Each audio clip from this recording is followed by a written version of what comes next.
South India shopping mall, the wedding మంత్ర, సరికొత్త wedding collection, south India shopping mall. పాట పాడినటువంటి singer and lyricist మనతో పాటుగా ఉన్నారు. రఘుకుల తిలక రారా కొండల స్వామి గారు, వాళ్ళ అబ్బాయి మణికంఠ గారు. నమస్కారం అండి ఇద్దరికి. కొండల స్వామి గారు ఒక మంచి పాటను పాడి మాకు అందించినందుకు ధన్యవాదాలు మీకు. మనం ఇంటర్వ్యూ స్టార్ట్ చేసే ముందు ఒక్కసారి ఆ పాటతోనే స్టార్ట్ చేద్దామా? రఘుకుల తిలక రారా, నిన్నెత్తి ముద్దులాడెదరా, కోసల రామారారా, కౌసల్య రామారారా. రఘుకుల తిలక రారా, నిన్నెత్తి ముద్దులాడెదరా, కోసల రామారారా, కౌసల్య రామారారా. నుదుటిన కస్తూరి తిలకం, చిరునవ్వులు చిందే అదరం, మల్లెలు మాలలు గట్టి నీ మెడలో వేసెదరారా. రఘుకుల తిలక రారా, నిన్నెత్తి ముద్దులాడెదరా, కోసల రామారారా, కౌసల్య రామారారా. వెండి గిన్నెలో పాలు అవి నీకై ఉంచితిరారా, అల్లరి చేయగమాని నువ్వారగించగారారా. రఘుకుల తిలక రారా, నిన్నెత్తి ముద్దులాడెదరా, కోసల రామారారా, కౌసల్య రామారారా. బుగ్గన చుక్క పెట్టి నీ కనులకు కాటుక పెట్టి, నా మనసును మాలగజేసి నీ మెడలో వేసెదరారా. రఘుకుల తిలక రారా, నిన్నెత్తి ముద్దులాడెదరా, కోసల రామారారా, కౌసల్య రామారారా. నా మనస్సుని మాలగా చేసి నీ మెడలో వేసేదురా. ఎంత బాగుందండి నిజంగా. అలా కళ్ళు మూసుకొని ఉంటే ఎదురుగా బాలరాముడు ఆనందపడుతున్నాడేమో, సంబరపడుతున్నాడేమో అనిపించేంతగా. అందులోనూ మీ వాయిస్ ఈ పాటకి పర్ఫెక్ట్గా సరిపోయింది. అసలు మీరు కాకుండా మీరు కూడా పాడతారా మణికంఠ? నేను పాడతాను. ఏ పాట పాడతారు మీరు? రెగ్యులర్గా ఈ పాట పాడారా లేకుంటే వేరేనా? వేరే నేను పాడిన సాంగ్స్ వేరే ఉన్నాయి మేడం. ఈ పాటను ట్రై చేశారా మీరు? ఈ పాట అంటే లైవ్లో పాడతాను మేడం, మామూలుగా ప్రోగ్రామ్స్ అప్పుడు. కాకుంటే కొండల స్వామి గారు నిజంగా బాలరాముడు ఆనందపడుతున్నాడు కావచ్చు అక్కడ. ఎప్పుడెప్పుడు నేను పాలు తాగాలా అని ఎదురు చూస్తున్నాడేమో అనిపిస్తోంది ఈ పాట. ఎలా దొరికింది అసలు ఈ పాట మీకు? అసలు ఇది మేడం ఒక 40-50 సంవత్సరాల నుండి ఎక్కడైనా, ఇంతకుముందు ఇప్పుడు మనం కర్రలు తీసుకొని మురళీ కోలాటం భజన వచ్చింది. అంతకుముందు చిడతలతో పాండురంగడ భజన అని ఉండేది. అప్పటి నుంచి కూడా ఈ పల్లెటూళ్ళల్లో శ్రీరామనవమి సందర్భాల్లో ఈ పాండురంగడ భజనలు ఈ పాటలు పాడుతూ ఉండేవాళ్ళు. అయితే చిన్నప్పటి నుంచి వింటున్నాను. నేను ఆర్కెస్ట్రా పెట్టిన తర్వాత లైవ్లో కూడా పాడుతున్నా. ఇంతకుముందు కొంతమంది కూడా చేస్తున్నారు. అయితే ఆ పాట నేను ఒక సందర్భం ఊహించుకొని చేశా. ఇప్పుడు అందరూ పాడతారు, నాకు మనసులో ఒక సందర్భం ఉంది. మాతృవాత్సల్యంతో చూడండి, శ్రీరాముణ్ణి కౌసల్య కంది, రామాయణంలో పెంచింది కైక అని చెప్తున్నారు. ఈ కైకాదేవి ఆ బాలరాముణ్ణి చక్కగా అలంకరించి అన్నం తినని మారాన్ చేస్తూ ఉంటే, ఆ అన్నం తినిపించడానికి ఆవిడేం చేస్తుంది? రఘుకుల తిలక రారా, ఈ రఘువంశాన్ని ఉద్ధరించేటువంటి వాడు, మణిమకుటమైనటువంటి వాడివి నువ్వు, రాయ్యా నిన్ను ఎత్తుకొని ముద్దాడతానని ఆ మాతృవాత్సల్యం ఇది మనసులో ఫీల్ అయ్యి, అందులో దానికి తోడు మన ఇండియాలో ప్రతి ఒక్కరికి ఒక కళ ఉండేది. మరి ప్రతి ఊళ్ళో గుడి ఉంది, ప్రతి హృదయంలో రాముడు ఉన్నాడు. కానీ శ్రీరాముడు పుట్టిన నివాసంలో ఆయనకంటూ ఒక గుడి లేదు, అయోధ్యలో లేదు. అప్పుడు ప్రతి ఒక్కళ్ళ మనసు కలసి వేసేటువంటి విషయం. ఇందులో ఏమైందంటే మన ప్రధానమంత్రి గారు ఈ వివాదం ముగిసి బాలరాముడు వస్తున్నాడని చెప్పిన సందర్భాన్ని ఊహించుకొని మన భారతదేశానికి బాలరాముడు లోకాభిరాముడు, జగదభిరాముడు. ఎందుకంటే చూడండి మేడం, మనకు ముక్కోటి దేవతలు అంటారు, అందరూ చెప్పిన వాళ్లే, కార్యాచరణ ద్వారా చేసి చూయించిన వాడు శ్రీరాముడు, అన్ని యుగాలకు దేవుడు. అటువంటి ఆదర్శమూర్తి బాలరాముడుగా మన భూమి మీద ఏ దేశానికి లేనటువంటిది. ఇది కర్మభూమి, వేద భూమి అని ఇండియన్ అంటారు. అటువంటి భూమి మీదకి ఆయన వచ్చేటప్పుడు ఆ బాలరాముణ్ణి ఎంత ఆప్యాయతగా మనం ఆహ్వానించాలని నా మనసులో బాధ. నాకు శ్రీరాముడు అంటే బాగా ఇష్టం. ఈ సందర్భాన్ని ఎంచుకొని అది ఫీల్ అయిపోయే ఆప్యాయతకు ఒక తల్లి బిడ్డను పిలిచినట్టుగా ఈ పాట చేయటం జరిగింది. ఇప్పుడు కాదు ఈ పాట చేసింది మీరు, ఇంకా 2 సంవత్సరాలు దాటిపోయింది మేడం. రామాలయ నిర్మాణం పునఃప్రతిష్ఠ కంటే ముందే చేశారు. మరి ఇప్పుడు ఎందుకంత వైరల్ అయింది? ఒక 2 ఏళ్ళు దాటింది మీరు ఈ పాట చేసి. అంటే ఈ పాట చేసాం మేడం, అప్పుడు పాడితే బాగానే ఉంది, కానీ పాట 1 మిలియన్ 2 మిలియన్లు అట్ట వెళ్తా ఉంది. ఈ రాముడి ప్రతిష్ఠ అప్పుడు అవి కొంచెం కదిలింది పాట. తర్వాత రీసెంట్గా తమిళనాడులో బోర్డర్లో ఒక ఫంక్షన్కి, డివోషనల్ ఫంక్షన్కి సినిమా యాక్టర్ సూర్య గారి తమ్ముడు వచ్చాడు, కార్తీ గారు. వచ్చినప్పుడు ఈ రఘుకుల తిలక రారా అనే దానికి ఆయన స్టెప్పులు వేసినట్టుగా ఇన్స్టాగ్రామ్లో రీల్ వచ్చింది మేడం. నాకు ఇన్స్టాగ్రామ్ తెలీదు, ఎవరో చూసి నాకు వాట్సాప్లో పెట్టారు, నీ పాట కార్తీ స్టెప్పులు వేసాడని. ఇక అక్కడి నుంచి ఇది వైరల్ అవటం, ఇక ఆ నోట ఈ నోట తనకు లీడరు దేవుడు అనుకున్న ప్రతి ఒక్కరు, రాజకీయ నాయకులు, కార్యకర్తలు, ఇక ఇళ్లల్లో పిల్లలను ఊహించుకున్న తల్లులు, ఇక కుర్రవాళ్ళు అయితే ఇక రీల్స్, ఎందుకంటే వాళ్ళు వెస్ట్రన్ స్టెప్ వేసినా ఈ పాట సూట్ అవుతుంది, ఫోక్ సాంగ్ స్టెప్పులు వేసినా సూట్ అవుతుంది. కోలాటాలకైతే ఇక చెప్పాల్సిన పని లేదు. అవి ఏ కోలాటం చూసినా ఈ రఘుకుల తిలక లేకుండా అసలు కోలాటమే లేదు ఇప్పుడు. అట్ట ఖండాంతరాలు దాటిపోయింది ఇది. ఇప్పుడు 3 ఏళ్ళు అయింది ఈ పాట, ఒక చిన్న రీల్తో బయటికి వచ్చింది. అది కూడా మొన్న శ్రీరామనవమికి ఆ టైంలో అప్పుడే పాట పాడారేమో అన్నంతగా విపరీతంగా ట్రెండ్ అయిపోయింది కదా, వైరల్ అయిపోయింది కదా. సో అంతకుముందు దీన్ని ఏమనుకునేవాళ్ళు మీరు? అసలు జనాల్లోకి వెళ్తుందా లేదా, ఆ ఫీల్ ఉండేదా? అంటే పాట బాగుంది, జనాలు చూస్తారు, ఏదైనా ఒక 2-3 మిలియన్ వ్యూస్ అలా వెళ్ళిద్ది అనుకున్నాం మేడం. పాట మంచి పాట వెళ్ళిద్ది అనుకున్నాం. ఈ తర్వాత ఈ జనవరి నుంచే ఇది ట్రెండింగ్ అవడం స్టార్ట్ అయింది సాంగ్ కూడా. ఈ రీల్స్ కానీ ఇవన్నీ జనవరి నుంచి ఒకరి తర్వాత ఒకరు రీల్స్ చేసుకోవటం అలా అలా బాగా వైరల్ అయింది మేడం. సో ఇప్పుడు రఘుకుల తిలక రారా అంటే వాడిని రమ్మని పిలుస్తున్నాం, ఒక బాబుని చిన్నోడిని పిలిచినట్టుగా అలా పిలుస్తున్నాము. అయితే రఘుకుల తిలకుడు శ్రీరాముడిని రారా అని పిలవడం అంటే ఎంత మాధుర్యము, లేకుంటే ఎంత ఆప్యాయత, ఎంత ప్రేమ ఉంటే అంత పిలుస్తారు. మీ వాయిస్లో కూడా అది పలకడం అనేది ఎంతసేపు ప్రాక్టీస్ చేశారు మీరు?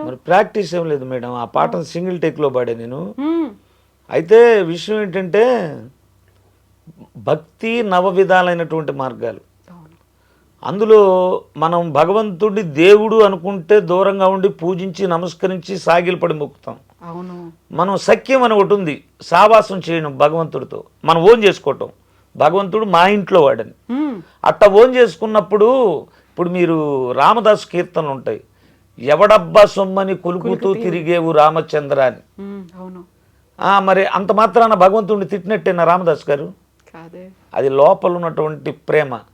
నేను కొంతమంది నాకు కామెంట్లు వచ్చినాయి మేడం, అంతలావు దేవుణ్ణి పట్టుకొని కొండసం రారా పోరా అంటున్నావు, ఇది ఎంతవరకు న్యాయమని కామెంట్లు చేశారు. దానికి నేను సమాధానం ఛానల్ ద్వారానే చెప్పా. అయితే భగవంతుడిని ఒరేనంత మూర్ఖుని కాదు, అందులో నాకు ఇష్టమైన దేవుడు, నేను ప్రతినిత్యం రామ ఆనందే నాకు పొద్దుపోదు. నేను ఆటో నడుపుతాను మేడం, అనౌన్స్మెంట్ ఆటోలు నడుపుతాం. మా అబ్బాయి నేను మైకులు కట్టుకొని పాసింజర్లు తోలం. ప్రతి ఆటో వెనక రాముడే నా దైవం అని ట్యాగు ఇప్పుడు కాదు, ఎప్పుడు 30 సంవత్సరాల క్రితం తగిలిచ్చింది. అప్పటి నుంచి, ఎందుకంటే ప్రతిరోజు రామాని పలకాలి. ఒకటి నాకు ఈ లైఫ్ ఇచ్చింది అయ్యప్ప స్వామి. అయ్యప్ప స్వామిని కూడా ప్రతిరోజు పిలుచుకోవాలని మా అబ్బాయికి మణికంఠ అని పెట్టే పేరు. ఈ అట్టటప్పుడు ఒక తల్లి బిడ్డని రమ్మని పిలవటం ఇది, అంతేగాని రారా అంటాం కాదు. అది దానికి అర్థం చెప్పా నేను. ఇప్పుడు ఇంత నవవిధ భక్తి మార్గాలు వీటన్నిటి గురించి ఇంత చక్కగా చెప్తున్నారు మీరు. ఎంతవరకు చదువుకున్నారు? నేను 92లో ఇంటర్ వరకు చదివాను మేడం. అయితే నాకు ఈ భక్తి అలవడింది మాత్రం నేను మాల వేసుకున్న తర్వాత 86-87లో మాల వేసుకున్నా. మాల వేసుకున్న తర్వాత వీటితో పాటుగా పెద్ద వాళ్ళ ప్రవచనాలు విన్నా. తర్వాత రామాయణం, భారతం, భగవద్గీత ఇవన్నీ కూడా చదివాను. చదివిన తర్వాత కొద్దిగా నాకేం అర్థమైందంటే, కలియుగంలో ఈ సంకీర్తన, ఈ భజనకున్నంత శక్తి దేనికి ఉండదనేటువంటిది ఉపనిషత్తులో ఒక వాక్యం ఉంది మేడం. కృతే యాజన్ యజ్ఞస్తత్రేతాయాం ద్వాపరే ధ్యాయాన్ యదాప్నోతి తదాప్నోతి కలియుగే సంకీర్త కేశవం. నీకు కృతయుగం, త్రేతాయుగం, ద్వాపర యుగాల్లో యజ్ఞయాగాది క్రతువులు చేస్తే ఎంతైతే ఫలితం వస్తుందో కలియుగంలో సంకీర్తన రామ శ్రీరామ అంటే అంత ఫలితం వస్తుందని ఉంది. మన పూర్వీకులు కాశీ వెళ్ళేవాళ్ళు, అక్కడ చనిపోతే కైలాస ప్రాప్తి కలిగేది. కాశీలో కూడా ఆ చనిపోయేవాడి చెవులో చెప్పేది శ్రీరామ, ఇదే శబ్దం మేడం. రామనామం అంత రుచికరమైంది, అయితే దాన్ని ఆస్వాదించగలిగి ఉండాలి. ఇదే రామదాస్ చెప్పాడు, శ్రీరామ నీ నామం ఎంత రుచిరాని. అంత రుచిగా ఉంటుంది రామనామం, కాకపోతే అలవాటు చేసుకుంటే. లేకపోతే ఏంది మేడం, నా 40 సంవత్సరాల సర్వీసులో ఒక డివోషనల్ సాంగ్, ఒక భక్తి గీతం ఇన్ని రీల్స్తో ఖండాంతరాలు దాటతం నేను ఫస్ట్గా చూడటం అనమాట. కుర్రవాళ్ళు, ముసలివాళ్ళు, ఈ యూత్ రామనామాన్ని మర్చిపోతున్నటువంటి టైంలో వాళ్ళ చేత అనిపించడం కాదు, నృత్యం చేయించాడు ఆ నామాన్ని. ఇది నా గొప్పతనం కాదు మేడం, ఆ భగవంతుడు నన్ను ఎంచుకున్నాడు. ఇతని నోటి ద్వారా ఈ ప్రపంచం దాటాలనుకున్నాడు. ఆయన తలుసుకుంటే ఏదైనా జరిగిపోదు మేడం. లోకాభిరాముడు శ్రీరాముడు అంతే. దానికి ఆ రామనామాన్ని ఇంతలా వైరల్ చేసి ట్రెండింగ్ చేయించడానికి మిమ్మల్ని ఎంచుకున్నాడు భగవంతుడు. అంతే కదా? అంతేనండి. ఆ ఆనందం ఎలా అనిపిస్తుంది ఒక్కసారి మీరు ఇంత వైరల్ అయింది అనుకున్నప్పుడు? అసలు ఊహలకు అందిద్దా మేడం. ఇప్పుడు మీ స్టూడియోలో నా కల్లా కనిపిస్తుంది అనమాట. నేను ఎక్కడో బాపట్ల పక్కన కర్లపాలెం, పాతనందాపాలెం గ్రామంలో పల్లెటూళ్ళలో ఆటో నడుపుకోవాల్సిన వాడిని ఈ రోజున మీ స్టూడియోలో కూర్చోగలిగానా? ఇంకొకటి, నాగబాబు గారు వాళ్ళ మేనేజర్ చేత ఫోన్ చేశారు, చిరంజీవి గారి తమ్ముడు. నాగబాబు గారు రమ్మన్నారని ఎన్ మీడియా వాళ్ళు ఫోన్ చేశారు. సరే, పెద్ద ఆయన ఒక విధంగా చెప్పాలంటే అక్కడి నుంచి రావడానికి నాకు ఛార్జీలు కూడా కష్టమే మేడం. ఎందుకంటే మేము ఆటోలు దొరుకోవాలా, జీవనం చేసుకోవాలా. ముందులో ఛార్జీల సంగతి చెప్దామో అనుకున్నా, ఇది వాస్తవం ఎక్కడ చెప్పలేని మీ ఛానల్లో చెబుతున్నా. అందులో మా మిస్సెస్ వచ్చి, ఏమయ్యా ఎప్పుడు ఉండే డబ్బులే, అంత పెద్ద ఆయన పిలిచిన తర్వాత వెళ్ళకపోతే బాగుండదనే కాడికి మళ్ళీ సాయంత్రం తిరిగి నేనే ఫోన్ చేసి వస్తున్నానండి అన్న. ఛానల్ దగ్గరికి వెళ్ళాను మేడం. వెళ్ళిన తర్వాత అక్కడున్న యాంకర్ గారు, మీకు చరణ్ అర్జున్ గారు తెలుసా అంది. ఆయన తెలియని వాళ్ళు ఎవరు ఉంటారమ్మా, మొన్న విమానం సినిమాకి కూడా మ్యూజిక్ డైరెక్టర్ ఆయనే కదా, ఆయన పాటలు బాగుంటాయి, చాలామంది గాయకులను పరిచయం చేశారని చెప్పా. మీరు మాట్లాడతారండి లైవ్లో అన్న అని చెప్పింది. మాట్లాడతానమ్మా అన్న. లైవ్లో ఫోన్ చేశారు. చేసిన తర్వాత ఆయన మాట్లాడతా రక్కుల తిలక పాడిన కొండల స్వామి స్టూడియోలో ఉన్నాడు, మాట్లాడండి అని చెప్పింది. ఆయన కోసమే ఎదుగుతున్నాం మేడం, ఆయన ఫోన్ నంబర్ దొరకలేదు, మేము కొత్తగా సినిమా తీస్తున్నాం, ఏ చికిత్స అనే మూవీలో వినాయకుడు నేపథ్యంలో వచ్చే పాట ఒకటి ఉంది, ఇది అయిపోయిన తర్వాత స్టూడియోకి పంపమన్నారు. వెళ్ళారా? వెళ్ళానండి. మ్యూజిక్ స్టూడియోకి వెళ్ళిన తర్వాత నిర్మాతని, ధనరాజ్ గారు డైరెక్టరు, గరుడు వేగాంజీ గారు నిర్మాత, వారిని పిలిపించి ఈయన ఈ పాట పాడతాడని చెప్పగానే వాళ్ళు కూడా సంతోషపడ్డారు. ఈ రకుల్ తిలక వారు కూడా విన్నారు. సరే, అట్లా ఆ పాట ఓకే అయిపోయింది మేడం. అయిపోయిన తర్వాత ఇంటికి వెళ్ళిపోదాం అనుకున్నాం. మళ్ళీ వెళ్ళిపోయి ఆటో దోలాలి. వెళ్దాం అనుకునేసరికి మళ్ళీ ఫోన్ వచ్చింది, నాగబాబు గారు విజయవాడ నుంచి హైదరాబాద్ వస్తున్నారు, రేపు ఉదయం 11 గంటలకి మిమ్మల్ని లైవ్ స్టూడియోలో కలుస్తారని. సరే, ఉండిపోయాం ఆ రోజుకి. ఉండిపోయిన తర్వాత లైవ్ స్టూడియోలో భరణి గారు సినిమా యాక్టరు, తర్వాత మొగుల్ రేకులు సాగర్ గారు, నాగబాబు గారు 1.5 గంట మాట్లాడారు. ఆయన చెప్పటం, అయ్యా నేను దేవుణ్ణి అయితే పెద్దగా నమ్మను కానీ శ్రీరాముడు నాకు హీరో, అన్నయ్య పవన్ కళ్యాణ్ వీళ్ళైతే దేవుణ్ణి కొలుస్తారు, కానీ ఈ పాట వినకుండా ఉండలేకపోతున్నాను అంటే మాకు చేయిద్దామని ఉందండి. అయితే స్తోమత లేదంటే మీరు 10 పాటలు లిరిక్స్ రాసుకురండి ట్యూన్ చేసి, ఒక 6 పాటలు నేను చేయిస్తా అందులో ఎంచని చెప్పారు ఆయన. సరే, అది అయిపోయింది. వెళ్ళిపోయిన తర్వాత 30వ తారీఖు అమరావతి నవనిర్మాణ దీక్షగా ప్రధాని గారు వస్తున్నారు. అంతకుముందు రోజు గుంటూరులో వేద పండితులు సన్మానం చేశారు, వెంకటేశ్వర స్వామి దేవస్థానం గుంటూరు బృందావన్ గార్డెన్స్, పోయిన నెల 30. ఇప్పుడు అక్కడికి టీడీపీ లీడర్లు కొంతమంది వచ్చి, కేంద్ర మంత్రి గారు పెమ్మసాని చంద్రశేఖర్ గారు ఈ రక్కుల తిలక అన్నారంట, మీకు ఏదో చిరు సత్కారం చేయాలని వాళ్ళ కారులో తీసుకెళ్ళారు. తెల్లారి జేబెరీ క్యాపిటల్స్ మంగళగిరిలో ఆయన సన్మానం చేశాడు శాల్వాతో. తర్వాత జబర్దస్త్ యాక్టర్ రచ్చరవి సన్మానం చేశాడు. ఒకళ్ళు కాదు మేడం, ఈ పాట ఆ రామయ్య తండ్రి దయ్యేందో కానీ అసలు ఎక్కడ చూసిన ప్రశంసలు, సన్మానాలు, ఫోన్లు. ఈ పాట ఇంత బాగా రావడానికి కారణం దాని వెనకాల ఉన్నటువంటి మ్యూజిక్ కదా. మ్యూజిక్ని ఎవరు కంపోజ్ చేశారు, ఎలా అయింది అది? మ్యూజిక్ బాపట్ల పవన్ శ్రీ పసుపులేట్ అని అబ్బాయి, నాకు మేము కార్తీక మాసం మాలలు వేసుకున్నప్పుడు వాళ్ళ నాన్నగారు భిక్ష పెడతారు బాపట్ల శివాలయంలో. అలా మేము ఒక రోజు వెళ్ళినప్పుడు ఇతను పాటలు పాడుతా కనపడ్డాడు.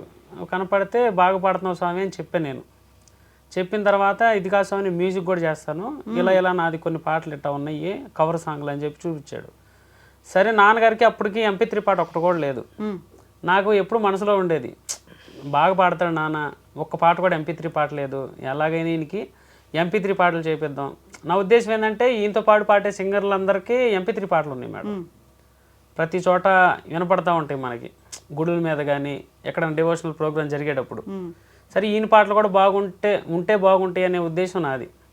సరే, అతన్ని కలిసి ఒక అయ్యప్ప పాట చేయాలి నాన్న కోసం, మనం రికార్డ్ చేద్దాము అని చెప్పి పాట తీసుకెళ్ళి అయ్యప్ప పాట తీసుకెళ్ళిన తర్వాత తనకి కుదరల అతని వర్క్ వల్ల.